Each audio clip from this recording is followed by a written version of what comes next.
Roger, it's great to be able to talk to you about Straw Dogs, which I know was a big turning point in your career as an editor and then as a director. You've just watched the film for the first time in 45 years. What was your reaction? Well, it was very strange, you know. You finish a film, whether you're the editor or director, and I never see them again. And I was astonished. First of all, I thought, how incredibly lucky to have all this beautiful footage.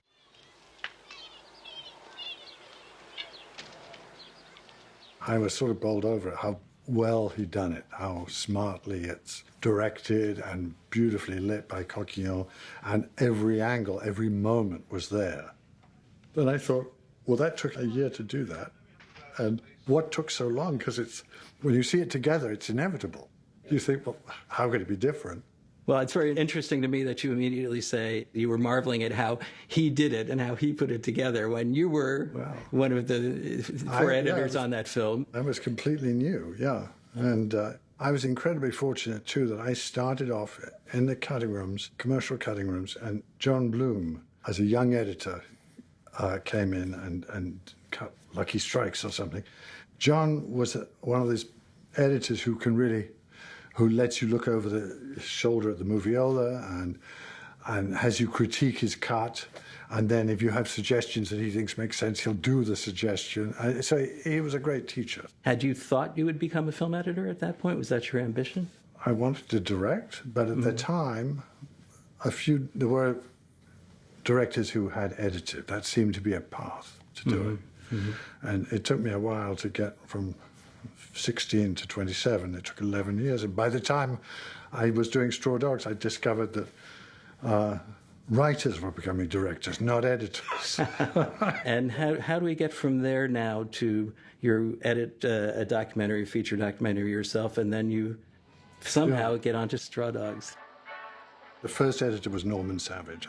On Straw Dogs? Yes, and I think they asked John Bloom to do it, and he said no. And then they asked Paul Davis, and he said yes. But somehow, John, I think, may have interceded with Melnick and suggested when they needed another editor, he may have put me forward. And I, of course, immediately said no, because at that time Sam had fired a third of his crew, and I thought, I don't really need to be fired on my first film. And John said, oh, that's crazy. You're completely wrong. It's fine to be fired on your first film, because if somebody's firing a third of their crews, it'll be a badge of honor to get fired by Sam. Your makeup. Thank you very much. And then Sam hired Bob Wolf to come in. And I think Bob was asked to really just cut the magic scene. Yes, and I might well next year too, Tom. I saw it today, and I remembered that is the first cut. There's some dissolves in there that weren't obviously in the first cut, but were intended to be there. They were put in as 2-frame cuts, but then they became 4-frame dissolves. But Bob and I were relegated to the back of the studio, and I watched him for a couple of weeks while I was slaving away with my own nightmare scene, which was the vicar coming to tea with his wife. Bob was cutting that scene, and he spent 2 or 3 weeks just running it, looking at it, and he'd get to the end after a week, and then he'd do it again. And then suddenly he started cutting it, and a week later it was done. And because he worked with the American system, in England we have bin bags where the film doesn't hit the floor. But and we all use moviolas. Sam didn't like Steenbecks. We had one somewhere to run things, but no, you weren't supposed to use them. Everyone was on moviolas, and we all had stand-up moviolas. We all sort of chose to stand, so everything was raised up, and the moviolas had spread with cores. And anyway, they were high up, and these rolls of film, the takes were very long. The scene was 10 minutes long or 12 minutes long, so each take, he'd have two horses up, so 8 rolls, and when you're halfway through it, you've got thousands of feet of film all over the floor, gathering dust. He had a tiny little cut out of it, but he kept doing it, and he didn't change it. He showed it to Sam. Sam was sort of astonished, I think. I don't think he was terribly polite about it, but he didn't have a lot of changes, and it never really changed. And then Bob moved on to the rape scene. We were all very grateful. With this many editors working on a film, Was Sam assigning sections of the movie to each editor? Well, in the initial phase, I was asked to come in and just cut a scene. Amy, nice to see you. Major, why haven't you been up to see us before? It was a scene nobody knew how to cut it because it's sort of a scene where nothing really happens, Right. except he gets an invitation, and everyone's afraid of Sam because Sam had rewritten it. It was the one scene in the film in which they had the most difficulty. But nobody quite understood the scene, because nothing really much happens, and you don't really even need the scene. You know, it's about, will you come to the church hall next week? But it's got some... Yeah, but it's what's happening underneath, which is what happens throughout the film. So you have to introduce that it's so another... you're bringing all those people in, that's right. And then you're showing David being very snobbish in his own way towards the English characters and his puts wife's the music on and all of those things, Yeah.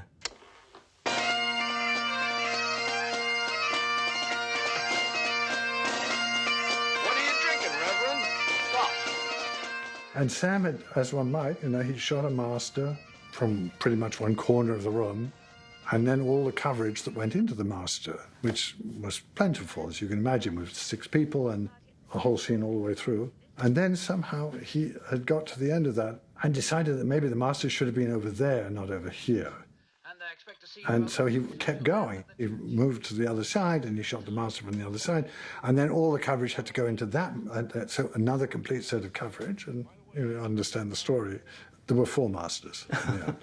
And all of the coverage, and I don't know, 80 or 100,000 feet of film for this very lame conversation, which indeed has some subtext to it. Well, at least give us some hope about you coming to church. Yes, I mean, after all, hope is your business, Barney, isn't it? Yes, and faith. And charity. I stumbled through it, and then after about a month, I was done. No, it must have been 3 weeks. And we were at Daly's one day, and I still hadn't been introduced to Sam. And he was sitting in front of me with Katie Haber, and the crew. In those days, everyone went to Daly's. And we got to the end of the day. He said, I want to see something cut. Come on. We got all these people here, editors, right? Cut footage, please. Anyway, no one else had one, and I had finished this. So I didn't say anything, but he realized that there was someone who hadn't said, I don't have anything. And he turned around and said, oh, you're the new guy, right? Spottiswoode? And I said, yeah, I do have a scene, but I think you probably would prefer to see it with just you and me seeing it, because it's, it's very rough, and I don't think everyone here is going to want to see it. And of course, they were just waiting for blood on the floor because he fired so many people and a new editor, and a big scene. So anyway, so now he sent off for the film. While the assistant was getting it, he nudged Katie. He was sitting right in front of me, so not facing me anymore. He nudged Katie, and she carried these 2 big bags around. And one was booze, and the other one was glasses, because he didn't like plastic glasses. And he liked different glasses for different drinks. So she heaves out a tumbler, and Sam nods, and points at the scotch, and she gives a sort of 2 inches of scotch. And he said, no. And he fills this thing, and he passes it back to me. He doesn't look at me. It's just so indeed, I drink it, or some of it, and we run the film. And I'm a little nervous, I must say. And anyway, at the end, he stands up and says, shit. And he walks out, and as he's going through the door, he turns back and he says, great shit. That was the worst moment, followed by the best moment, with 30 seconds in between. Anyway. So then I was given other scenes. How long did your communication stay just like that? And when did you actually have any kind of discussion with him about the editing of the film? Well, I came to appreciate how wonderfully odd he was. He watched the footage very carefully. Then he'd say what didn't work, not by cuts, but he'd say things like, I don't understand, there's no one else watching. It's all about these 2 people and those 4 other people. Why isn't the scene about them? Why did you decide it couldn't be about everyone? And then if you said, well, you think I should just let it play in a wide shot? You ask me how to cut the fucking film? Is that what you're saying? If I'm going to tell you how to cut the fucking film, I'm going to get your assistant, and you're going to be on a bus, you understand? You work it out. He would never tell you what to do. He would work out what was wrong for his point of view, and then you could go after it, and he'd often say, "You have the footage, right? Do you remember the footage?" If he felt you didn't know the footage perfectly, he would ask you to show him the footage. Mm-hmm. And that could take hours, because, you know, in those days it was all cut footage, and, you know, there were trims, and he'd sit there while you ran the trims, and you would, again, with him, see every frame of the film. So after you've been through that a couple of times, by the time you have Sam in the room, as I'd learned from Bob, who'd cut the train station in Wild Bunch, and the last scene in the Wild Bunch, I understood why he'd spent 3 weeks just running the scene, the magic show, the village hall, and run it many times until he knew it absolutely backwards, and then he didn't attempt to edit it until he sort of smelt it. And then he just cut it. But Sam never managed to outsmart him about what the footage was and whether you could tell a different story. It was always about whether could you tell more stories with the footage that we had. But was there a certain point where it wasn't just you seeing the possibilities in the material from every different angle, but also getting a sense of what Peckinpah intended to do in each sequence? One slowly learned from him that this was not just a violent film. This was a film about violence in a complicated way, and about many of the characters who are either misused or abused by it or use it badly. Let Norman and me go in, Tom. We know the American. I want to know where my Janice is. It's a complicated film, and he has ambivalent feelings about it, and he made the film about the ambivalent feelings. And that slowly emerged from spending time with him, whether it was having a drink with him in the bar or sitting in the cutting room talking about things but not necessarily running the film. And over 3 films, when, of course, it was even easier, one knew him so well that one could make, to some extent, make a Sam film, Yeah, just by having him in the room or in the next building. I'm a astromathematician. Oh, never heard of it. That's because I just made it up. I have a grant to study possible structures in stellar interiors. I was wondering if, as a young editor, if you knew how unconventional some of the stylistic elements of the movie were going to be. Because that's a movie where, I mean, there's sort of editing rules that come up, like if you start cutting closer into a scene, you usually stay closer in, but not in this movie. After all, there's never been a kingdom given to so much bloodshed as that of Christ. That's Montesquieu, isn't it? Oh, really? Who's he? I think what happens is you have several people cutting the film, and it takes a while for it to become one film. Mm-hmm. It does, but you also get a lot of cross-pollination of ideas. Mm-hmm. I mean, I did have a script, but I didn't see the dailies. I didn't even know what most of the film looked like. Mm-hmm. So one couldn't sort of develop a style, but one was cutting a scene, and somebody else was cutting a scene, and then you put them together.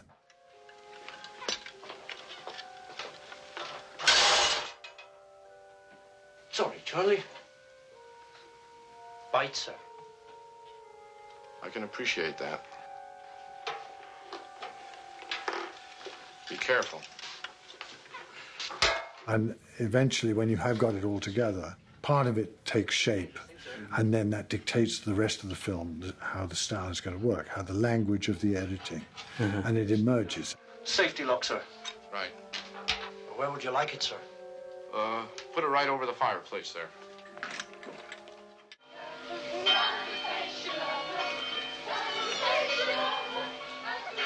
This morning, I was taken aback with the opening. I didn't work on the opening. It was cut before I arrived. I think it must have been shot in order. I mean, I remember the down shot on the boy and all of that. But it's an extraordinarily well-written and beautifully shot scene that introduces everyone, and all the themes are right there without ever being stated in every angle. Henry Niles. Thought he was to be put away. Oh, we can take care of our own here. The little girl who's going to end up getting killed by Niles, and Niles is there in the football. And you go into the pub and you come out again. A shout of my lads. No, it's And there's the clamp. The entire film is completely set up in this. And I thought, how in the world did he do this? He shot hundreds of angles. He has no storyboards. He has no shot list. He just knows what he's doing. It's an extraordinary sequence. It looks sort of very casual, but it's extremely difficult to do that, to create, orchestrate where everyone will be, what they'll be saying, who they'll be seeing, and who the camera will see as it happens. It's absolutely amazing, and it's in an astonishing number of angles. But when you put them together, they absolutely feel like this was designed as this beautiful jigsaw which is floating down a river. It's this complicated thing. It's very difficult to design jigsaw pieces that will fit together on a moving stream of time.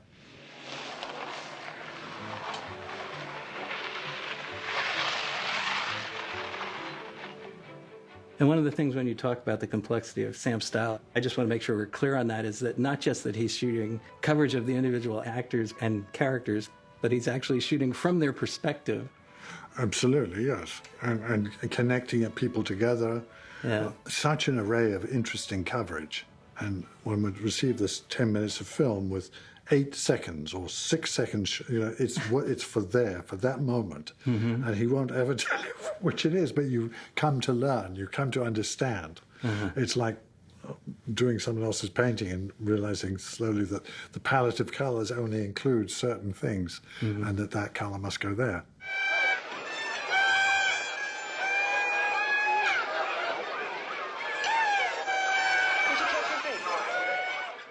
One thing I'm fascinated in, you touched on this before, is when you said that Bob chose as his first scene the magic in the church hall. From the beginning, how integrated were the flashbacks of Amy to the rape at that point? Because then you said that the rape was edited later. That's right. They were not in it. But he cut the rape next, I think, and then went back and added them in. Wow. And so it was his inspiration, actually, to... Oh, yes. Integrate that. Oh, absolutely. I mean, that became a highly influential sequence. Yeah, I'm not actually sure of the exact timing of when they became quite like that. They're so fast. We had this extraordinary schedule, post-production schedule. It was very, very long. And it took us all the way through the shoot of the preparation and the shoot of Junior Bonner. So in the end, we moved to L.A. I want that Nile! I'm going in.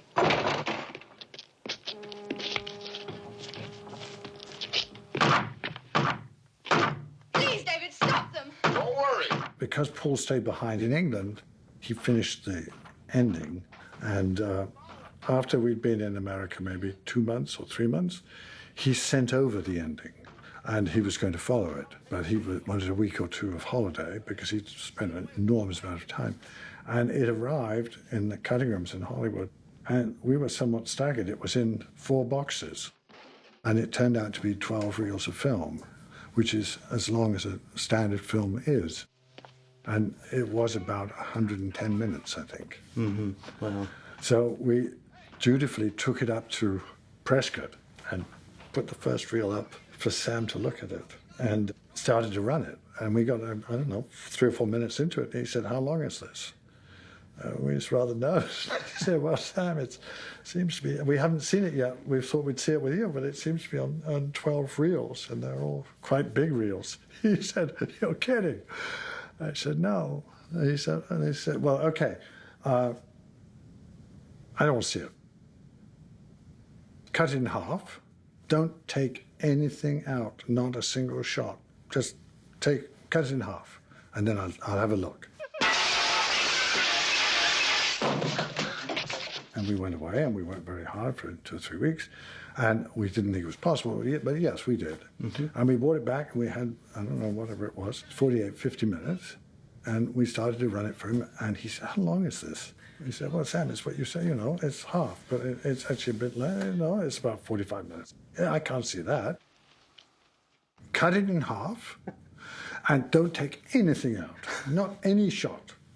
I'll know." I said, "You won't know, you haven't seen it." He said, "I'll know in my heart, I'll know, and I'll kill you." Whatever it was he said. So we went away and did that. Damn you, Head, and give me that gun. Damn you, Major. Let go! And in that process, some of that scene at the end, not unlike Wild Bunch, it has 2 framed cuts and 3 framed cuts.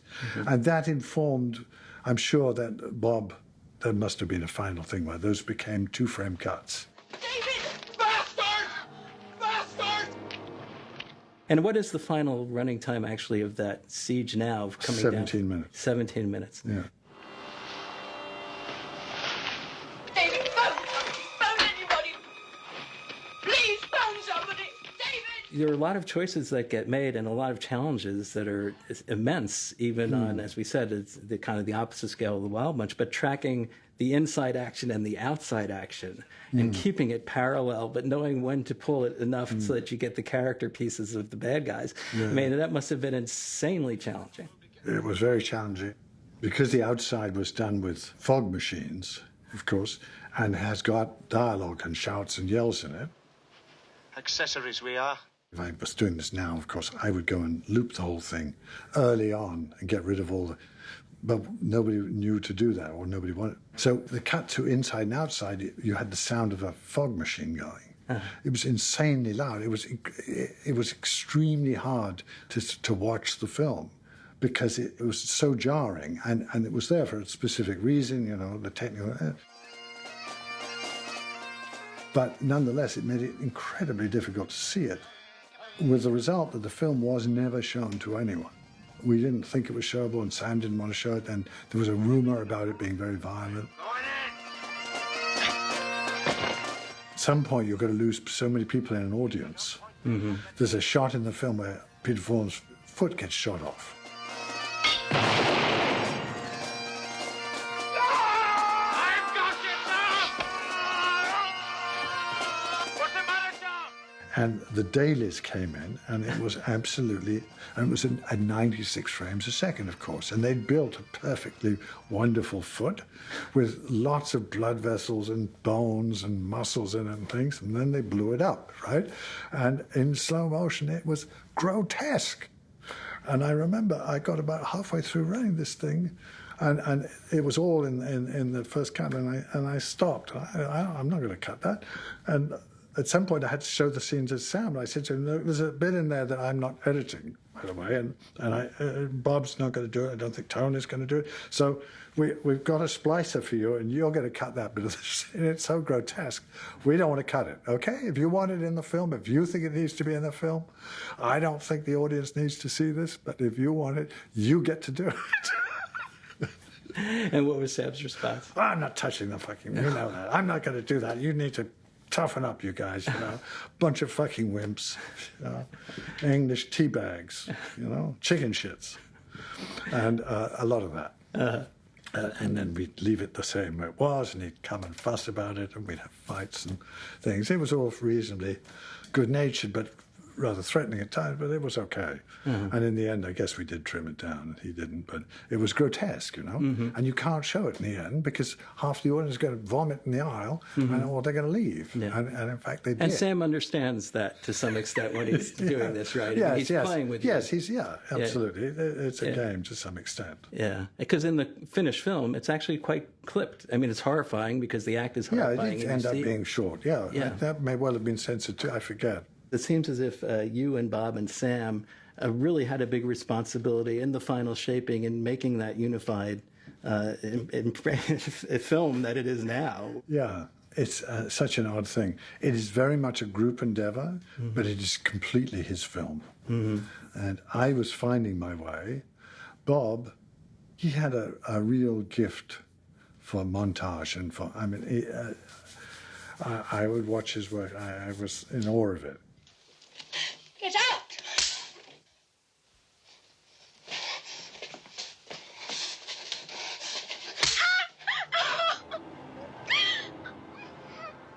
We just touched on the rape, and I think we have to talk about it probably a little more. Did you discuss it with Bob at all in the process? Well, he was in the next room, so I didn't see him doing it, and I hadn't seen it shot. So I just saw it when he put it together, and I knew he wrestled with it, because it's one of those things it's hard to do because it's people moving around and nothing matches, nothing is right, you know? Yeah. They're very hard scenes to shoot. people are sweaty in one shot and not, all the things that are not really important, but you have to cut them in such a way that nobody notices and it doesn't matter. They're only important if you don't deal with them properly. So it was a very difficult scene to cut, and it was also, it's very complicated emotionally. It's, it's a terrible, horrifying scene, and yet it's got this strange, they've been lovers before, the first two, so it has a complexity, although he's a brute, and then it becomes slightly different, and so it has so many different levels to it. You were talking about things not matching, which is actually something that happens in a lot of the scenes in the film. So what makes it work? Is it simply the emotional matching? Yeah. And where you're looking.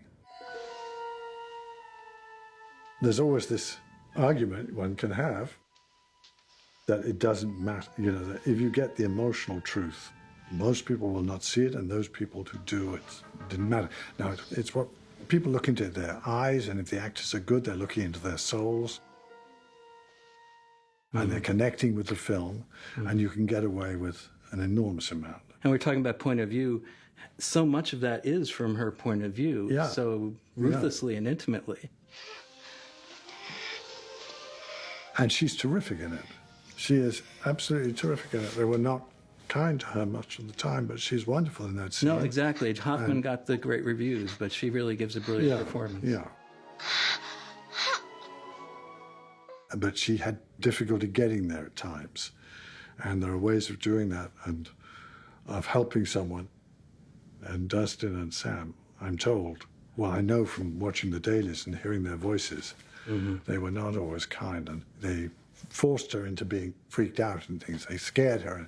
Sam had a gun, I seem to remember. You'd occasionally hear a gun go off, and she would indeed react well, as one does when somebody fires a gun a foot from you, and you're not expecting it. When did you know that Sam was satisfied with the film? When did you feel there was the sense of completion finally? It was after Junior Bonner had finished, and we ran it 2 or 3 times, and we just ran out of ideas to, there were things, there'd be just 1 or 2 things that we were still arguing about, and we were sort of there, and it was the right length.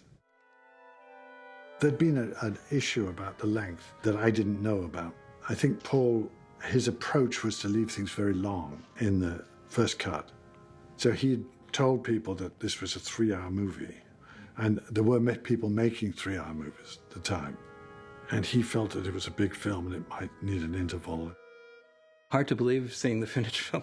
Yes, I know. So how did you get back to reality? Well, no, I never thought that. I thought, no, this is a film that it needs to be, it's very, very dense. And we just have to get there with the most amount in it. And I loved the fact that he shot all these different characters, that his world was always this village, everyone is watching all the time, and even the main characters, the Rat Man and people there. Yeah. So there's a complexity to his style, and so I felt sure it had to be very concentrated.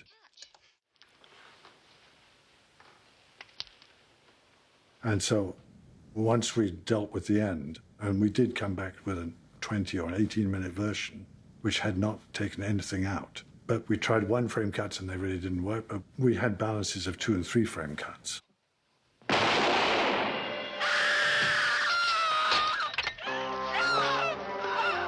So once they were in, then those things really had this compact energy, and the film was 2 hours or 2 hours and 3 minutes for titles or something. So there was a sort of general sighing of relief from people with money, and that even if they didn't see it, they'd ask how long the film was. Nothing happened.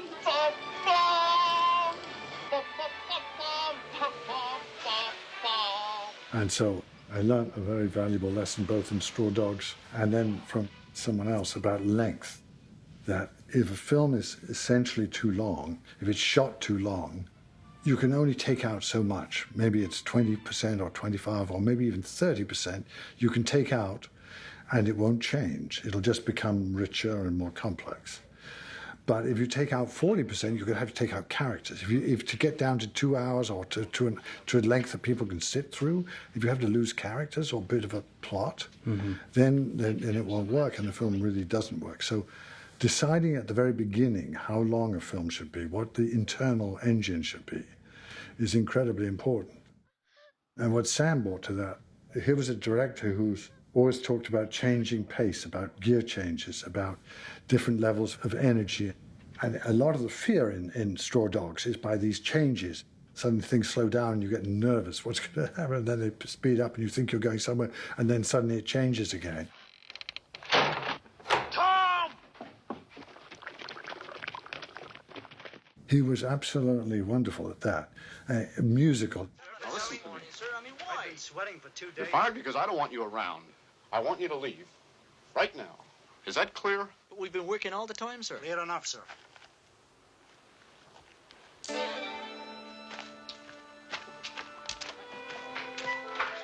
It was a wonderful reminder that how you tell a story and the energy and level and pacing of that story and the musicality of the scenes, not just the music that went on them, but was very important.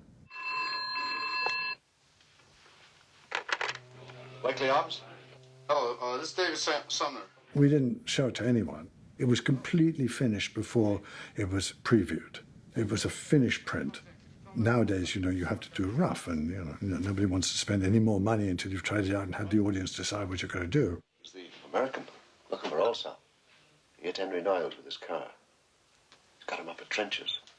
So we had this preview with a completely finished print, answer printed, graded and timed, everything, and 400 people in Fisherman's Wharf, and 260-something walked out with many, many complaints.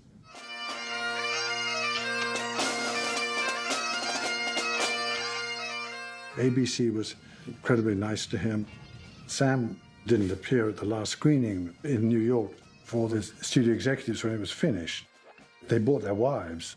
They were expecting a sort of Mary Tyler Moore or something, I don't know, some very nice. And they were outraged when the film ended. There was no applause, there was not one word said for the film. There was just people stood up and said, ABC can't make this film, we can't have our name on it. And Marty Baum, the head of the company, stood up and talked about Sam and said we all knew, and the board were behind me, that we were hiring a great American film director who makes very violent, controversial films, and he has done it, and we are not going to change one frame of this. And our name is going to be on it, and we're proud of it. Wow. I was just wondering, from all these experiences with Sam and with others who worked with him, what lessons do you think you took with you when you became a director? Well, I certainly learned what I wanted out of editors and out of crew. And that casting was so important, well, not just the people in front of the camera, but behind. And really what Sam did with them was a very interesting, effective way. If you hire good people, you look after them, you can argue with them, but you get it out of them by not telling them what to do. Mm-hmm. And that's a really bad idea. You have to tell them somehow what the painting is that they're making, mm-hmm. what the film is, mm-hmm. whether it's with words or gestures or over time or having drinks with them or whatever, that they get the flavor, the color of what you're doing. Mm. But that you can get the best out of people by helping them to take flight. And that you know that if you're asking people to take chances, they will fail at times. And you have to embrace the failures. You can go back and fix things sometimes, or if you've shot it, it's more difficult. But part of flying is that you sometimes fall. And if you want to do something interesting, you have to get people who will take off and fly, take chances. Sometimes they'll crash and burn, and then you have to go on and make something better out of it. But it was a very good lesson. And Sam, of course, guaranteed that people would crash and burn sometimes because he'd shoot them down. And sometimes he would get rid of them, but sometimes he wouldn't. He just wanted to see that process and see how it would energize things. Yeah. So I learned lots from him. I didn't go straight into any particular films. I've made very different kinds of films. But it was an astonishing way to start. And I admired his approach and many of his films, not all of them, but many of them are really terrific. I was very lucky with the three I did, so I found them extraordinarily interesting. When I grew up watching films, I always thought, well, people make the films so that they can see them at the end. But of course, that's not how it works. Making them is your life, right? By the time you finished making them, you don't want to see them. You will almost certainly never see them again because one more time is already too much. But the experience of making it and how that chemistry works is actually what your life is, your working life. And that was a good thing to come and learn from Sam. I was very lucky. Well, thank you, Roger. It's been a great pleasure talking to you about this experience. Thank you. I'm very grateful that you got me to see a film again and think about it, and think about a man who I owe so much to. Thank you. Thank you.